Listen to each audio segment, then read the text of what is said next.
नए लोगों के बीच में जब बैठते हैं तो थोड़ी शर्म, संकोच, झिझक स्वाभाविक है, होता है।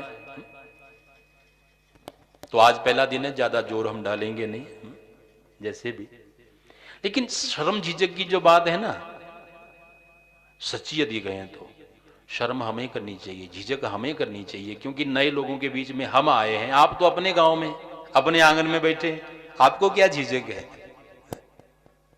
और भगवान की नाम में, भगवान के भजन में, गुणगान में, उसमें तो शर्म संकोच होना ही नहीं चाहिए। दो तीन बातें आई, बड़ा महत्वपूर्ण वो सूत्र। भागवत की कथा में इन दो चार का बड़ा महत्व है। सबसे पहले आया है स्थान, जहां कथा भागवत की हो रही है। जैसे ये पंडाल है, और जगह के नियम हम कर सकें ना कर सकें, लेकिन पंडाल के जो नियम है वो अवश्य अवश्य होने चाहिए। संसार की बात तो क्या, यहां बैठ करके संसार का ध्यान भी नहीं करना है, ऐसा लिखा है। इस स्थान की ऐसी महिमा है। और दूसरा आया है ज्ञान। जो भी व्यासपीठ से कोई शब्द ज्ञान के मिले तो उनको मन में बिठा लो। यहां से जाओ तो कोई पूछे तो किसी को बता भी सको कि आज की कथा में मैंने क्या सुना। अमूमन क्या होता है, कथा से उठ करके हम जाते हैं, कोई पूछे कि कहाँ गया था, क्या सुना, बोले कथा। बोले कुछ मुझे भी बता, क्या सुना? बोले बोला ना कथा। अरे सुना क्या? बोले कथा, कथा और कथा, इतना ही याद रहेगा 3 घंटे के बाद। तो वो नहीं होना चाहिए। सुनो तो ऐसे कि जाकर के हम किसी को सुना भी सके। स्थान, ज्ञान, और तीसरा आया है भगवान का ध्यान। बाल बच्चों का नहीं करना, घर गृहस्थी का नहीं करना, माल मवेशियों का नहीं करना। जब यहां बैठ गए तो भगवान के स्वरूप, भगवान की लीला कथाओं का बस उन्हीं में हमारा मन अटका रहे 3 घंटा। पूजा है, आरती है, जो भी है। और चौथे आया है गान। स्थान, ज्ञान, ध्यान और गान। गान माने कीर्तन, जो हम अपनी बहनों से निवेदन कर रहे हैं कि ताली बजे हाथ से। और करके देखिएगा, यहां तो ऐसा लिखा है किस्मत की लकीरें भी बदल जाती हैं। कोई 6 महीना भगवान की कथा में जाए और प्रेम से ताली बजाए तो माथे के लेख बदल जाते हैं, लकीरें हाथ की बदल जाती हैं। तो इन नियमों का पालन करना है। स्थान, ज्ञान, ध्यान, गान, और 5वें कहा है दान। ऐसा मौका बारंबार नहीं आता है, तो जितना जहां संभव हो सके अपनी सामर्थ्य के अनुसार संतों ब्राह्मणों को दान दक्षिणा के रूप में अवश्य अवश्य करें। बोलिए श्रीमद् भागवत जी महापुराण की जय। आइए अपनी बात को आगे बढ़ाएं। कि त्रिविध ताप की अग्नि में, वही 3 प्रकार के कष्ट, विचार को वहीं लेके जाइएगा। झुलस रहा संसार है। बात केवल हमारी, बात केवल आपकी नहीं। एक एक जीव, एक एक मनुष्य, एक एक प्राणी। हम तो यहां तक कहेंगे, आप भरी दोपहरी में जलता दीपक हाथ में लेकर के ये ढूंढने निकलो कि कोई सुखी मिल जाए। पूरा सुखी, सर्व सुखी ना। यहां तो अरबों खरबों जिनकी सालाना आमदनी है, यदि कोई ये सोचे कि धन पैसे से सुख होता है। कभी बैठो मोटे पेट वाले सेठ जी के पास, जिन बेचारे को अपनी काया का ही सुख नहीं, ऊपर से डॉक्टर ये कहते हैं कि ये चुपड़ी चुपड़ी रोटी बंद कर दो सेठ जी, 4 दिन जीना है तो। हाँ, कहीं बीपी बढ़ गया, कहीं अटैक हो गया तो हम जिम्मेवार नहीं है। मजे की बात देखो, धन दौलत अथा, सेठ जी की महंगी गाड़ियों में कुत्ते घूम रहे हैं, सेठ जी को उसमें बैठने की भी इजाजत नहीं, तंदुरुस्ती नहीं है ना। अभी यही मत रुकिए, ऊपर से बेटे बहू हैं, सब अपने अपने मन की करते हैं, कोई सेठ जी की सुनता ही नहीं, तो बोलो सुख कहां है? 3 ताप की अग्नि में अजी झुलस रहा संसार है कि घोर निराशा छाई, सूझे ना कोई उपचार है, सूझे कोई ना उपचार है। हे सतचित आनंद धाम तुमको बारंबार प्रणाम है। बोले श्री सच्चिदानंद भगवान की जय। पकड़ सको तो पकड़ना व्यासपीठ की बात को। दुनिया में कोई ऐसा नहीं जो दुखी होना चाहेगा। सब, यहां तक के कीड़े मकोड़े, हाथी घोड़े, ये 84 लाख योनियों में जीव जंतु, ये भी आनंद तो सब चाहते हैं, लेकिन आनंद मिलता कहां से है वो नहीं पता। अब भूल पता क्या हो रही है मेरी बहनों? घर मकान की चाबी रखी रसोई की अलमारी पे और ढूंढ रहे हैं और जगह, जहां है वहां नहीं ढूंढ रहे हैं तो कहां मिलेगी? ये टीवी, फ्रिज, कोठी, बंगला, गाड़ी, नौकर चाकर, धन पैसा, बाहर की सुख समृद्धि के साधनों में हम शांति और सुख को ढूंढ रहे हैं। गलत। आनंद उठता है अपने भीतर से। समझ सको तो समझ लेना, गांठ में बांध लेना भागवत जी की इस बात को। आत्मा आनंद का मूल है, जो ईश्वर का अंश हमारे अंदर विराजमान है, जिसकी तरफ कभी ध्यान गया ही नहीं। हमने तो मैं भी इस चोले को, इस शरीर को ही कहते रहे उम्र भर।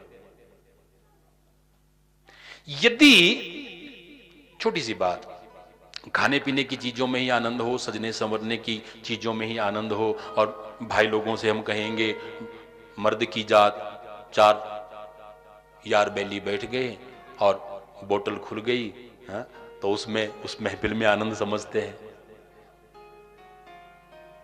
नशा शराब में होता तो नाचती बोतल। मरने के बाद मुर्दे को भी 2-4 घूंट पिलाते। शराब में नशा होता तो मुर्दा भी उठ के नाचने लगता, लेकिन नहीं ना। धूप में रखो, छाया में रखो, एक समान है मुर्दे के लिए। तो भागवत कहती है आनंद आएगा कहां से? जिस आत्मा से, जिस ज्योति स्वरूपी ईश्वर अंश से यह आनंद उठता था, उगता था, प्रस्फुटित होता था, वह आनंद का स्रोत ही बंद हो गया है। वह आत्मा ही शरीर को छोड़ के चली गई है। बोल सांचे दरबार की जय। आत्मा को जान लो, परमात्मा को जान लो, फिर आपका आनंद कभी ना मिटे। और वो आनंद कोई शर्तों वाला आनंद भी नहीं होगा कि मुझे यही मटर पनीर ही खाने को मिले तो मुझे आनंद होगा, मुझे यही पहनने को मिले, मुझे। वो अनकंडीशनल और चिरस्थायी, सदा के लिए, कभी समाप्त ना होने वाला आनंद है। क्यों? कभी करना विचार, हम कोठी बंगले मखमल के गद्दों पे भी दुखी हैं, चिंतित हैं, और सच्चे योगी संत सन्यासी हिमालय की गुफाओं में भी एक कोपीन, एक लंगोट में,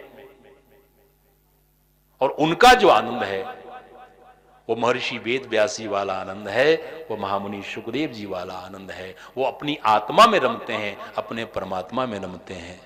बोलिए श्री कृष्ण कन्हैया लाल की जय।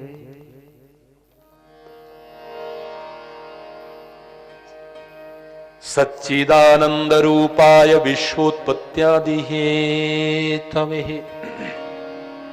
तापत्रय विनाशाय श्री कृष्णाय वयम नुमः। थोड़ी भूल कहां हो रही है आज के सनातनी हिंदुओं के द्वारा? जो हमारे वैदिक ऋषि मुनियों ने, महर्षि वेद व्यास शरीखों ने इन धर्म ग्रंथों में रास्ता बताया जीने का, उसको छोड़ करके हमने पद्धति पकड़ ली पश्चिम देश वालों की। कौन सी? बोले खाओ पियो मौज करो।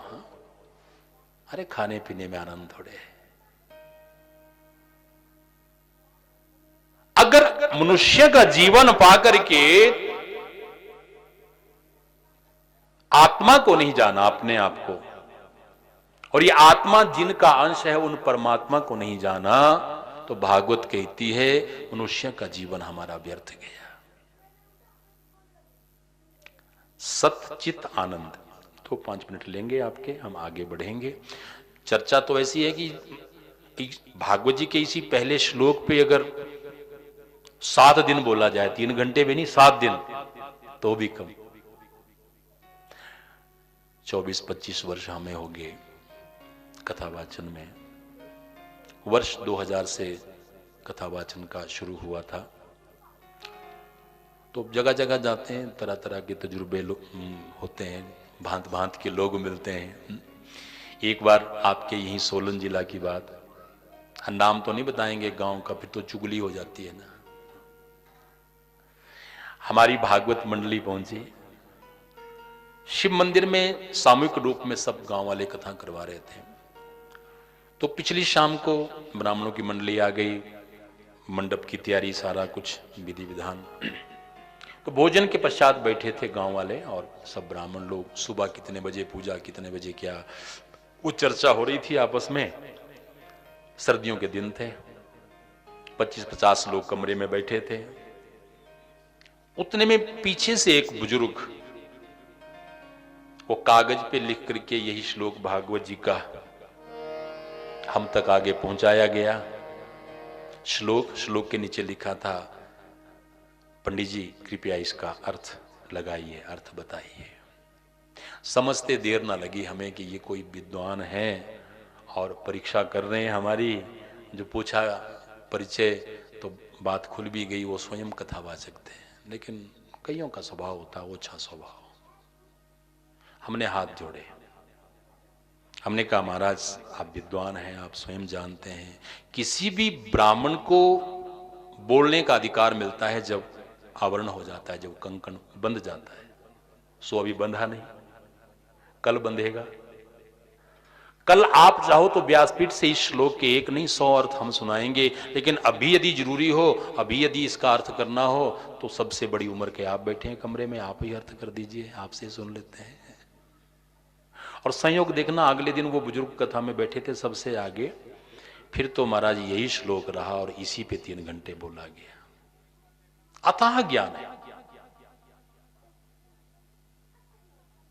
देखिए भगवान का जो नाम, हमारी बहनें कीर्तन में कथा में बारंबार ये जयकारे बोलती हैं, बोलिए सच्चिदानंद भगवान की।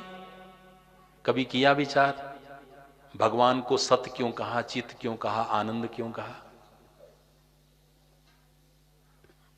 ज्यादा विस्तार में नहीं जाएंगे, मोटी मोटी बात आप समझना। सत, कभी बैठो बड़े बुजुर्गों के पास, उठते बैठते उन सत्य रूपी ईश्वर का नाम बुजुर्गों के मुख से निकलता रहता है। हरि नाम सत्य, प्रभु नाम सत्य है। जीवन का सत्य यही है। सत्य कहते हैं उस चीज, उस वस्तु को कि जिसका कभी भी नाश ना हो, कभी भी जिसका अंत ना हो। अब इस त्रिकालम बाध्यते इति सत्यम परिभाषा आई है, जो भूतकाल में भी था, जो आज भी है वर्तमान में और आगे भविष्य में भी रहेगा, कभी उसका नाश नहीं होता। उस चीज वस्तु का नाम सत्य है। और आप विचार करके देखें तो ईश्वर के अतिरिक्त इस संसार में कुछ भी सत्य नहीं है। सतनाम ईश्वर का है। और ईश्वर के बाद यदि कुछ सत्य है तो वो है परमात्मा का वो अंश जो प्रत्येक जीव में, हर एक प्राणी में आत्मा रूप में बैठा है। ईश्वर सागर है, हमारे अंदर उनका जो अंश है वो जल की एक बूंद है। बस यूं समझना आप, वो पूरा है। पूर्णमिदम पूर्णमिदम पूर्णात् पूर्णमुदच्यते पूर्णस्य पूर्णमादाय पूर्णम एव अवशिष्यते। बोलिए सच्चिदानंद भगवान की जय। सत्य के बाद जो शब्द आया है चित्त, मेरी बहनों, ये चित्त उसी आत्मा के लिए, भीतर बैठे हुए उन्हीं प्राणों के लिए। एक बात है, आप तो फिर भी धर्म कर्म में आस्था रखते हैं, आस्था रखते हैं तभी तो बैठे हैं। ना होती श्रद्धा धर्म कर्म के प्रति तो क्यों आते कथा में? लेकिन यहां तो ऐसा लिखा है कि ईश्वर के इस अंश को जो प्राण रूप में हमारे अंदर है, इसको तो घोर से घोर नास्तिक आदमी भी मानता है। चलो शास्त्रों के शब्दों में नहीं मानता होगा, इतना तो सब कोई मानता है हमारा कि कुछ तो है, कोई तो ज्योति, कोई तो चेतना, कोई तो शक्ति है शरीर में। जब तक वो है तब तक इस हाड़ मांस के चोले में हर हरकत है। जीवा बोलती है, कान सुनते हैं, हाथ पांव हिलते हैं, चलते हैं, शरीर सब काम, और वो नहीं तो कुछ भी नहीं। कल्पना करना, किसी कवि ने लिखा, क्या देखता है नब्ज हाथ छोड़ दे हकीम, जब चलाने वाला ही चला गया तो नब्ज क्या चले। बोल सांचे दरबार की जय हो। आपने कभी मृतक व्यक्ति को कभी देखा हो तब आप हमारी बात को समझेंगे। शरीर जिंदा मुर्दे का एक जैसा होता है, बस अंतर इतना, इसमें स्पंदन है, इसमें हरकत है, उसमें हरकत नहीं। ऐसा थोड़ी नहीं कि आदमी मरा तो उसका शरीर का कोई अंग कम हो गया, एक एक अंग सलामत है। लेकिन सब कुछ होते हुए भी किन्हीं कवि के शब्दों में बोले, ऊपर ऊपर से देखूं तो गया भी कुछ नहीं, और सोच के देखूं तो अब रहा भी कुछ नहीं। बोल सांचे दरबार की सब खेल खत्म उस एक ज्योति के चले जाने से। ईश्वर अंश जीव अविनाशी, चेतन अमल सहज सुख राशि। सत ईश्वर, चित्त चेतना माने आत्मा। तीसरा शब्द है भाई, थोड़ा आप उसको भी समझ लें तो सारी भागवत है इसी श्लोक में, इन तीन शब्दों में पूरी भागवत छुपी है। यदि आप इस गुण ज्ञान को मन में बिठा लें तो तीसरा शब्द है आनंद। हम सोते हैं, आनंद मिलेगा। हा? दिन भर के थके माने जब बिस्तर पे जाते हैं ना, तो इसी आस में कि अब भूख लगती है, भोजन करने बैठते हैं तो आनंद मिलेगा, भोजन से तृप्ति होगी, आनंद मिलेगा। बाल बच्चों से खेलते हैं तो उसमें भी, माताओं बहनों को होता है महंगे महंगे गहनों का शौक, मिल जाए तो आनंद हो गया। हा?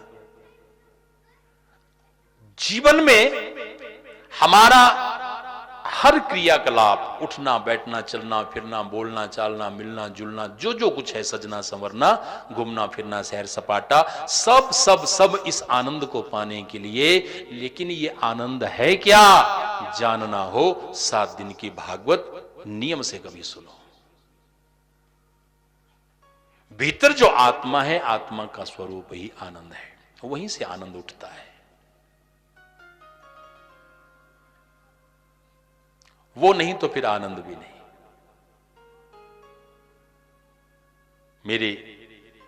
मेरा सतचित आनंद रूप, ये पुराने पुराने भजन आपने सुने होंगे हैं।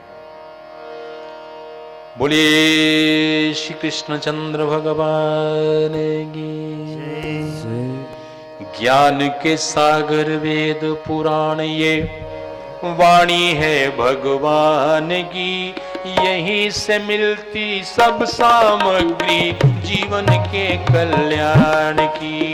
यहीं से मिलती सब सामग्री जीवन के कल्याण की। ज्ञान के सागर वेद पुराण वाणी है भगवान की, यहीं से मिलती सब सामग्री जीवन के कल्याण की। यहीं से मिलती सब सामग्री जीवन के कल्याण की। वो सब सच्ची विद्याएं जगत में प्रगट वेद से होती है। सब सच्ची विद्याएं जगत में प्रगट वेद से होती है।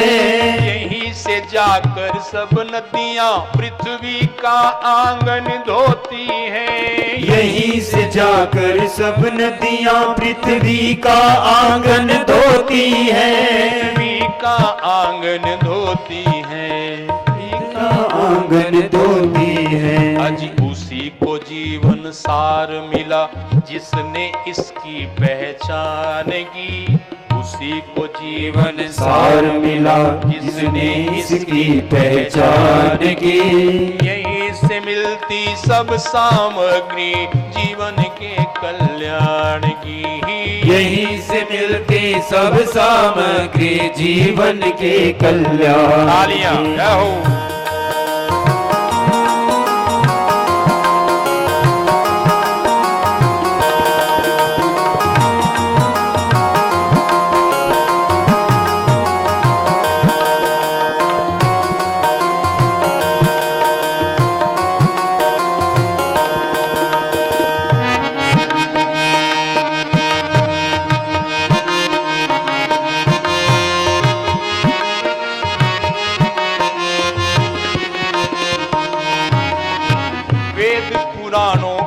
पढ़ना ही परम धर्म कहलाता है। इन वेद पुराणों का पढ़ना ही परम धर्म कहलाता है। इनको सुनना हर हिंदू का कर्तव्य बन जाता है। इनको सुनना हर हिंदू का कर्तव्य बन जाता है। कर्तव्य बन जाता है। कर्तव्य बन जाता है। यही तो सुंदर दौलत है। यही तो सुंदर दौलत है दुनिया के हर इंसान की।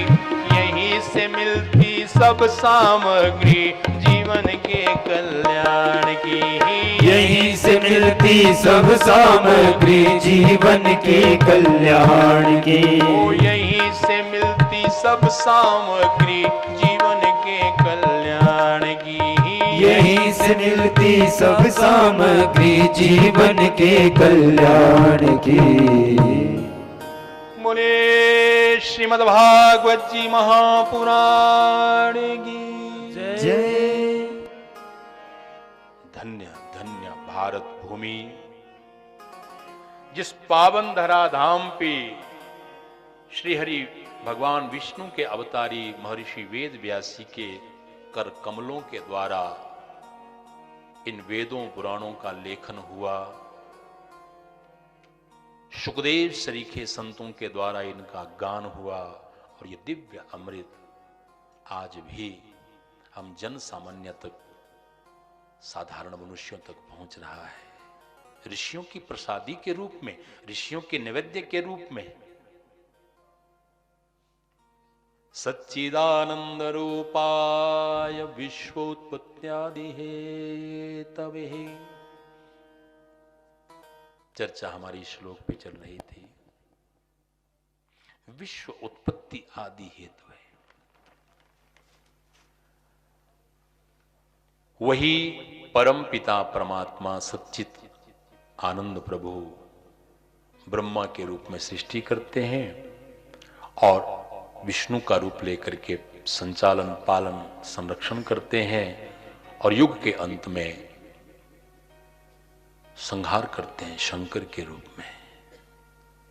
ये ब्रह्मा विष्णु महेश, ये त्रिदेव, ये उन्हीं परम ब्रह्म ईश्वर के साकार रूप। कोई सा ग्रंथ, कोई सा पुराण आप उठा लीजिए, घूम फिर के कथाएं वही आएंगी।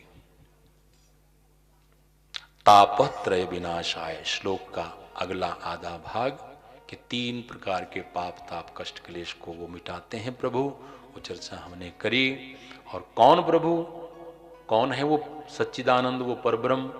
तो अंतिम शब्दों में वो नाम भी बता दिया, श्री कृष्णाय वयम नुमः। वयम माने हम सब, बहुतों के अर्थ में आता है वयम।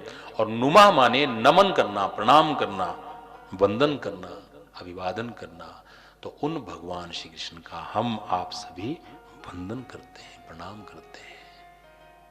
बोलिए कृष्ण कन्हैया लाल की जय। श्री कृष्ण गोविंद हरे मुरारे। हे नाथ नारायण वासुदेवा। भागवत जी की कथा नैमिषारण्य तीर्थ से प्रारंभ होती है शुक सौनक संवाद के रूप में। धन्य ये भारत की भूमि, ऋषि मुनियों के द्वारा। अच्छा, एक बात ध्यान में आ रही है विशेष, वो थोड़ा सा लेते हुए आगे बढ़ेंगे। करीब करीब आपने यदि ध्यान दिया हो तो हर पुराण की कथा नैमिषारण्य तीर्थ से ही प्रारंभ होती है, जैसे भागवत की कथा, और शुक सौनक संवाद के रूप में, सूत सौनक संवाद के रूप में। सूत जी जो हैं वेद व्यास जी के शिष्य हैं, बड़े महाज्ञानी हैं, और शौनक जी हजारों हजार ऋषि मंडली के मुखिया जो वहां नैमिषारण्य तीर्थ में बैठे हैं। उन ऋषियों का कोई बड़ा यज्ञ, कोई बड़ा अनुष्ठान, कोई दीर्घकालीन वो चल रहा था, और अचानक बिन बुलाए स्वतः स्फूर्त प्रेरणा से ज्ञानी ध्यानी सूत जी का वहां पे आगमन हुआ है। वो कहावतें सुनी होंगी आपने, रमता जोगी बहता बानी है, सच्चा साधु कहीं रुकता नहीं है, बस चरे वैती चलते जाओ, ज्ञान बांटते हुए। तो 88,000 ऋषियों की वो मंडली, और उस मंडली के जो मुखिया हैं लंबी सफेद दाढ़ी वाले शौनक जिनका नाम है, उन्होंने सब ऋषियों की ओर से सूत जी का स्वागत किया, आसन दिया, चरण धुलाए, माथे पे तिलक किया। नैमिषे सूतम आसीनम अविवाद्यम च महामतिम कथा अमृत रसास्वाद कुशलः शौनको अब्रवीतः। ये संस्कृत जो भाषा है ना, ये बातें बीच बीच में ऐसे जोड़ना इसलिए आवश्यक होता है, हमने बहुत जगह ऐसे नोट किया, खैर यहां की हम बात नहीं कर रहे हैं। जब भी व्यासपीठ से कोई श्लोक गाया जाता है, सुनाया जाता है, तो हमारी बहनें इधर उधर ताकने लगती हैं या अपनी रुकी हुई बातचीत शुरू कर देती हैं, ये सोच के बोले संस्कृत तो मैंने पढ़ी नहीं, तो काय को सुनूं, मुझे पता तो लगेगा नहीं। गौर करना मेरी बहनों, वैसे तो व्यासपीठ की कोई भी बात छोड़ने की नहीं है कि ये सुनो ये छोड़ दो, ये मेरे काम की नहीं है। लेकिन फिर भी आपको संस्कृत भाषा की एक खासियत बताएं। पहली विशेषता, ये स्वर्ग में देवताओं की भाषा है। देवता किस वाणी किस भाषा में बात करते हैं? संस्कृत में। और यही संस्कृत दुनिया की सब भाषाओं की जननी है, इसी संस्कृत से सब भाषाएं निकली हैं। आगे सुनिएगा,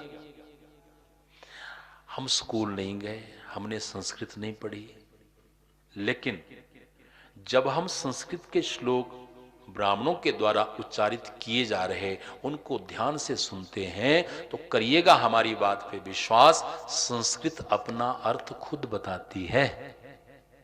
ये आप प्रैक्टिकल करिएगा, हमारे बोलने से कुछ नहीं होता। संस्कृत भाषा बड़ी विचित्र है, अपना अर्थ खुद बताती है, लेकिन शर्त एक ही है, ध्यान से सुना जाए, अनसुना कर दो तब नहीं। और अति कठिन लगती हुई, लगता है कि मुझे नहीं आएगी कभी, मैं उम्र भर अभ्यास करूं पढ़ूं तो भी, अति कठिन लगते हुए भी संस्कृत ऐसी भाषा है, आप 10 बार एक कोई श्लोक पढ़ोगे, वो श्लोक अपना अर्थ खुद बताएगा, और कहीं 100 बार पढ़ लिया फिर तो सदा सदा के लिए याद भी हो जाएगा, फिर भूलेगा भी नहीं है।